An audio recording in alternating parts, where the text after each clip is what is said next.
네, 이번에는 03년 13번 문제 보도록 하겠습니다.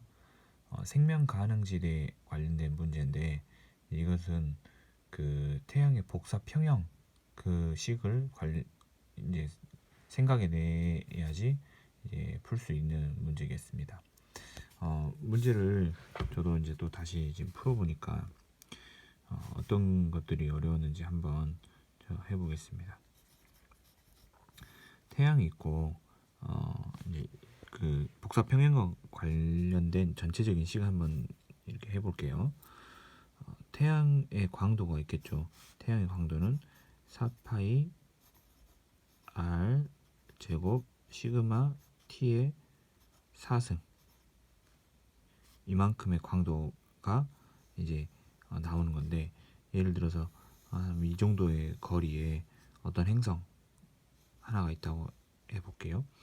그러면 태양의 광도, 이만큼의 광도가 이만큼의 면적에 고르게 이렇게 이제 입사가 되겠죠. 이제 이 거리를 이제 소문자 D라고 해볼게요.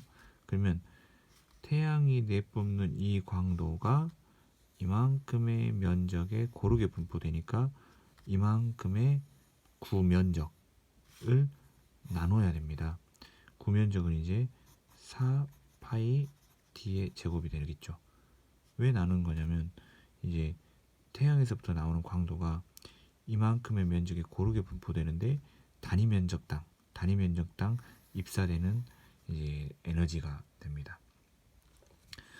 그리고 이제 이만큼 거리가 떨어진 행성 표면에 이제 이 항성이 내뿜는 이제 복사 에너지가 이제 입사가 된다면 이만큼의 면적을 곱해주면 됩니다. 그래서 예를 들어서 이 행성이 반지름이 스몰 r이라고 한다면 여기다가 이 스몰 r만큼의 이 단면적만큼이 입사되겠죠.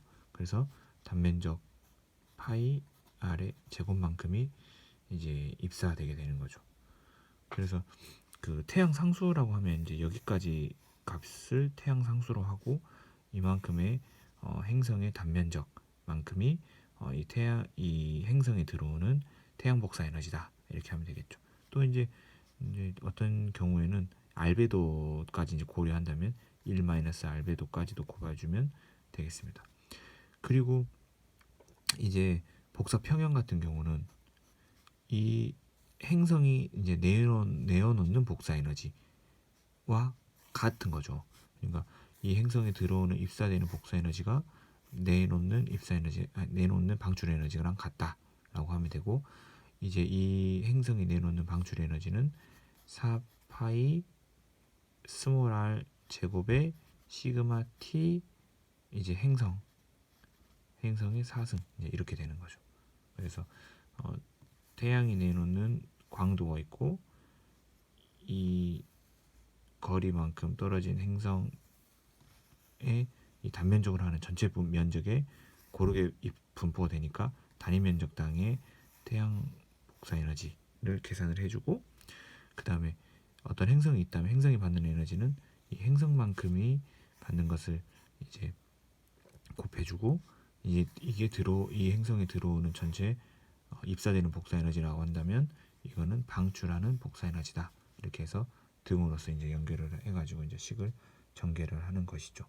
근데 이제 지금 이 03년 13번 문제를 풀 때 어디까지 식을 써줘야 될까라고 이제 고민을 했다가 이제 그 결과로서 이제 어떻게 이제 정리를 했냐면 이 앞에만 가지고 이제 해도 되겠더라고요. 그래서 지금 이 0도에서 100도 사이가 유지가 돼야 되고, 그리고 이제 우리 태양계에서 이제 지구 같은 경우에는 0.9 그리고 1.5까지 그 사이에 그 생명지대의 범위가 되잖아요. 그래서 태양의 광도일 때는 이 D가 0.9에서부터 1.5이라는 거죠. 그래서 태양 광도일 때 4파이 0.9의 제곱 이제 이때에 들어오는 이제 온도는 그 100도씨가 되는 거죠. 100도씨만큼의 이제 복사에너지. 그리고 이제 태양의 강도가 4만 배래요. 4만 배일 때에는 x의 제곱 이렇게 이제 식을 쓰면 되겠더라고요. 이제 여기에도 뒤쪽으로 이제 뭐 이렇게 방출하는 복사에너지, 이쪽도 뒤쪽으로 뭐 방출하는 복사에너지 식을 쓸까를 고민을 했었다가 이제 이 경우는 같은 온도 100도가 돼야 되는 거잖아요. 그래서 이때에는 0.9 AU였는데 이때에는 그러면 몇 AU냐 이렇게 하는 것 같아요. 그래서 결국 뭐 이 4파이도 지워지게 됩니다. 그래서 남는 것은 이제 광도 0.9 요거 이렇게만 남게 됩니다. 그래서 이제 문제를 풀어보면 0.9의 제곱은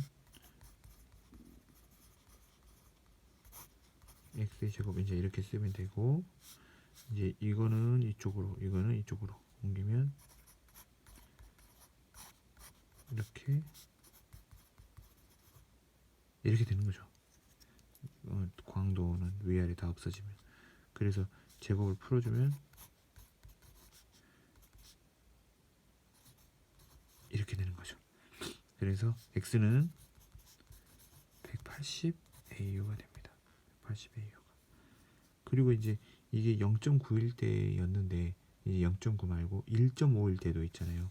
그래서 여기다 1.5를 바로 대입을 해볼 수가 있어요. 이 식에다가 x 1.5는 200 이렇게 이제 계산하면 되겠죠. 그러면 300AU가 됩니다. 그래서 중심 항성의 강도가 태양의 4만 배일 경우에 B0O라고 해야겠죠. B0O의 이 행성에서는 180부터 300AU 이렇게 이 범위 내에서 생명지대가 된다. 이렇게 하면 되겠습니다. 그 다음에 이제 M5V, M5O 이렇게 이의 경우 한번 볼게요.